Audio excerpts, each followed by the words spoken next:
بسم اللہ الرحمن الرحیم۔ قوم لوط جنہوں نے ایسی برائی کو ایجاد کیا جو ان سے پہلے دنیا میں کسی قوم نے نہ کیا تھا، ایسی بدکاری جس کی مثال تاریخ میں کہیں نہیں ملتی، اس قوم نے ایسا کیا کام کیا تھا اور ان کا کیا انجام ہوا۔ حضرت لوط علیہ السلام اللہ کے ایک برگزیدہ نبی تھے۔ آپ کے والد کا نام ہاران تھا جو تاریخ یعنی آزر کے بیٹے تھے۔ آپ کی پیدائش عراق کے قدیم شہر میں ہوئی تھی۔ اس شہر میں ابراہیم علیہ السلام کا مسکن تھا۔ دراصل لوط علیہ السلام کے والد ہاران حضرت ابراہیم علیہ السلام کے سگے بھائی تھے، یعنی حضرت لوط علیہ السلام حضرت ابراہیم کے بھتیجے تھے۔ چونکہ حضرت لوط علیہ السلام کے والد ان کے بچپن ہی میں انتقال کر چکے تھے، لہذا حضرت لوط کو حضرت ابراہیم علیہ السلام نے بیٹا بنا کر پالا تھا۔ آپ حضرت ابراہیم علیہ السلام پر سب سے پہلے ایمان لانے والوں میں شامل ہیں۔ آپ حضرت ابراہیم علیہ السلام کے زمانے میں اہل سدوم کی رہنمائی کے لیے نبوت کے منصب پر فائز ہوئے۔ حضرت لوط علیہ السلام کے بہت سارے معجزات ہیں۔ آپ جس وقت بارش کے لیے دعا کرتے تھے تو آسمان بادلوں سے بھر جاتا اور خوب بارش ہوتی تھی۔ حضرت لوط علیہ السلام جس پتھر پر سر رکھ کر سوتے، اس پتھر پر آپ کے سر مبارک کا نشان بن جاتا تھا۔ سدوم وہ علاقہ تھا جہاں لوط علیہ السلام مبعوث فرمائے گئے۔ سدوم کے آس پاس نہایت ہی خوبصورت شہر آباد تھے۔ یہ علاقے نہایت ہی سرسبز و شاداب اور قدرت کی فیاضی کا حسین شاہکار تھا۔ یہاں باغات کی کثرت تھی، لہلہاتی کھیتیاں یہاں کی ضروریات سے کہیں زیادہ تھیں۔ اردن، شام اور اسرائیل کے درمیان بسا ہوا یہ علاقہ نہایت ہی زرخیز تھا۔ وہاں طرح طرح کے اناج، پھل، میوے بکثرت پیدا ہوتے تھے، اور یہی وجہ تھی کہ آس پاس کے بستیوں کے لوگ بھی اپنی معاشی اور غذائی ضرورت کے لیے ان بستیوں کی طرف آتے تھے۔ مگر یہ بات اہل سدوم کے لوگوں کو بالکل بھی پسند نہ تھی۔ ان کے خیال میں ان کی بستیوں میں پیدا ہونے والے پھلوں، اناجوں اور سبزیوں پر صرف ان کا ہی حق تھا۔ وہ نہیں چاہتے تھے کہ دوسری بستیوں کے لوگ ان کے علاقے میں آئیں۔ ایک دن سدوم کے لوگ اس بات پر غور و فکر کر رہے تھے کہ باہر سے آنے والے لوگوں کو یہاں آنے سے آخر کیسے روکا جائے۔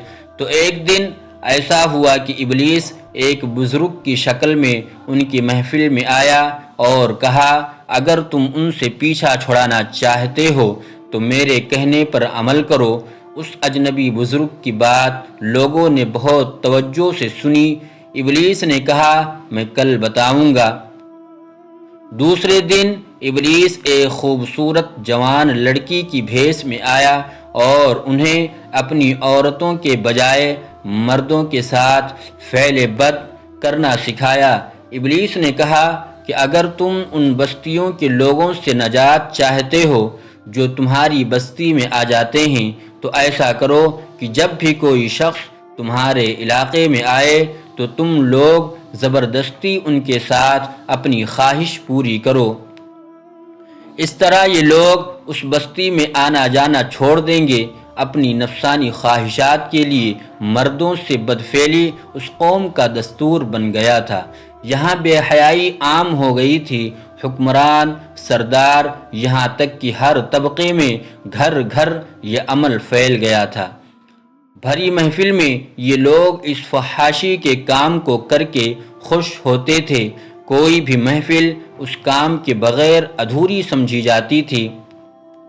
خاص کر مسافروں میں سے کوئی خوبصورت لڑکا ہوتا تو یہ لوگ اسے اپنا شکار بنا لیتے۔ اہل سدوم اپنی روزمرہ کی زندگی میں سخت ظالم، دھوکے باز اور بدمعاملہ تھے۔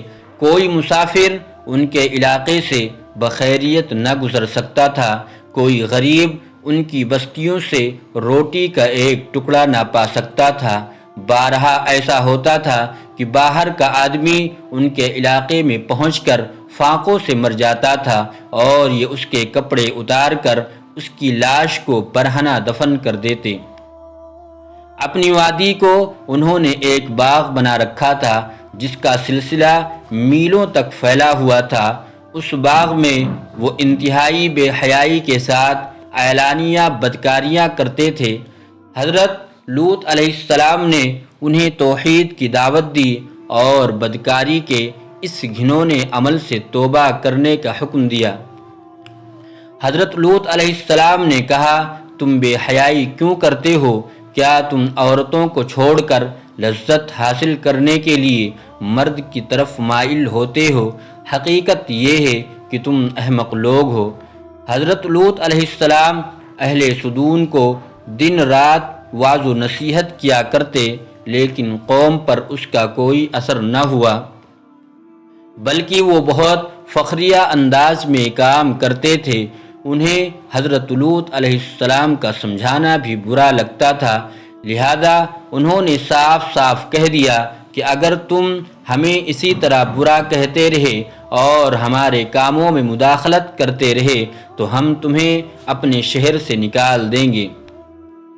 حضرت لوط علیہ السلام نے نصیحت و تبلیغ کا سلسلہ جاری رکھا، لہذا ایک دن اہل سدوم نے خود ہی عذاب الہی کا مطالبہ کر دیا۔ اللہ تعالیٰ نے اب تک ان کے اس بدترین فحاشی اور بدکاری کے باوجود ڈھیل دے رکھی تھی، لیکن جب انہوں نے حضرت لوط علیہ السلام سے ایک دن کہا کہ اگر تم سچے ہو تو ہم پر عذاب لے آؤ، لہذا ان پر عذاب الہی کا فیصلہ ہو گیا۔ اللہ نے اپنے خاص فرشتوں کو دنیا کی طرف روانہ کر دیا۔ یہ فرشتے دراصل حضرت جبرائیل، میکائیل اور اسرافیل علیہ السلام تھے۔ پھر یہ فرشتے حضرت لوط علیہ السلام کے گھر تشریف لے آئے۔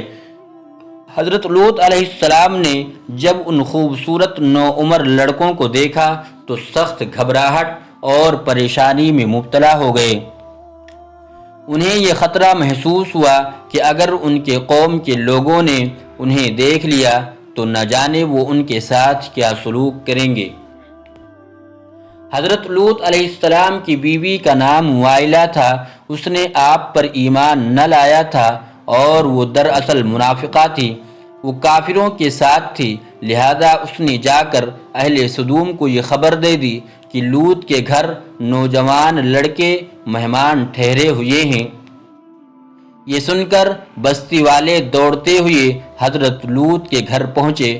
حضرت لوط علیہ السلام نے کہا، اے قوم، یہ جو میری قوم کی لڑکیاں ہیں یہ تمہارے لیے جائز اور پاک ہیں، اللہ سے ڈرو اور مجھے میرے مہمانوں کے سامنے رسوا نہ کرو۔ کیا تم میں سے کوئی بھی شائستہ آدمی نہیں ہے؟ حضرت لوط کی بات سن کر وہ لوگ بولے، تم بخوبی واقف ہو کہ ہمیں تمہاری بیٹیوں سے کوئی حاجت نہیں اور جو ہماری اصل چاہت ہے اس سے تم بخوبی واقف ہو۔ قوم لوط کے اس بے شرمناک جواب سے اندازہ لگایا جا سکتا ہے کہ وہ فعل بد میں کس حد تک مبتلا ہو چکے تھے۔ جب حضرت لوط علیہ السلام کی قوم ان کے گھر کی طرف دوڑتی ہوئی آئی تو حضرت لوط علیہ السلام نے گھر کے دروازے بند کر دیے اور ان نوجوانوں کو ایک کمرے میں چھپا دیا۔ اس بدکار لوگوں نے آپ کے گھر کا گھیراؤ کیا ہوا تھا اور ان میں سے کچھ گھر کے دیوار پر بھی چڑھنے کی کوشش کر رہے تھے۔ حضرت لوط علیہ السلام اپنے مہمانوں کی عزت کے خیال سے بہت زیادہ گھبرائے ہوئے تھے۔ فرشتے یہ سب منظر دیکھ رہے تھے۔ جب انہوں نے حضرت لوط علیہ السلام کی بے بسی اور پریشانی کا یہ عالم دیکھا تو حقیقت سے پردہ اٹھاتے ہوئے فرمایا، اے لوط، ہم تمہارے رب کے بھیجے ہوئے فرشتے ہیں، یہ لوگ ہرگز تم تک نہیں پہنچ سکیں گے، ابھی کچھ رات باقی ہے، تم اپنے گھر والوں کو لے کر چل دو اور تم میں سے کوئی شخص پیچھے مڑ کر نہ دیکھے۔ اہل سدوم حضرت لوط علیہ السلام کے گھر کا دروازہ توڑنے پر بضد تھے، لہذا حضرت جبرائیل علیہ السلام نے گھر سے باہر نکل کر اپنے پر کا ایک کونا انہیں مارا، جس سے ان سب کی آنکھوں کے ڈھیلے باہر نکل آئے اور بصارت زائل ہو گئی۔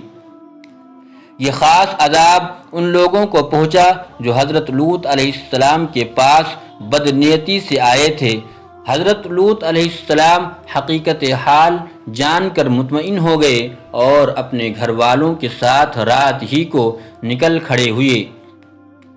بیوی بھی ان کے ساتھ تھی، لیکن کچھ دور جا کر وہ واپس اپنی قوم کی طرف پلٹ گئی اور قوم کے ساتھ جہنم رسید ہو گئی۔ صبح کا آغاز ہوا تو اللہ کے حکم سے حضرت جبرائیل علیہ السلام نے بستی کو اپنے پر سے اکھاڑ دیا اور پھر اپنے بازو پر رکھ کر آسمان پر چڑھ گئے، یہاں تک کہ آسمان والوں نے بستی کے کتے کے بھونکنے اور مرغوں کے بولنے کی آوازیں سنی۔ پھر اس بستی کو زمین پر دے مارا، جس کے بعد ان پر پتھروں کی بارش ہوئی۔ ہر پتھر پر مرنے والوں کا نام لکھا ہوا تھا۔ جب یہ پتھر ان کو لگتے تو سر پاش پاش ہو جاتے۔ صبح سویرے شروع ہونے والا یہ عذاب اشراق تک پوری بستی کو نیست و نابود کر چکا تھا۔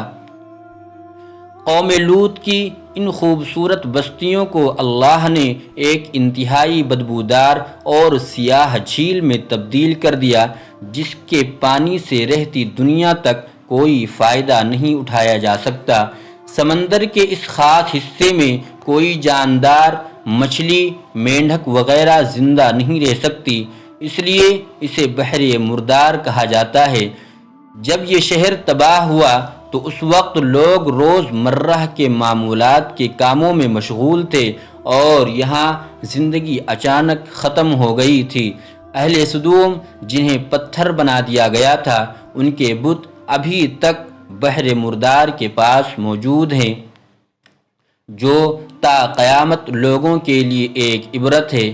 آج یورپی ممالک میں انسانی آزادی کے نام پر اس بدکاری کی اجازت دی جاتی ہے اور اس فحش عمل کو فخر سمجھا جاتا ہے، مگر حقیقت یہ ہے کہ ہم جنس پرستی بالکل فطرت کے خلاف ہے، جس سے انسانی معاشرہ تباہ و برباد ہو جاتا ہے۔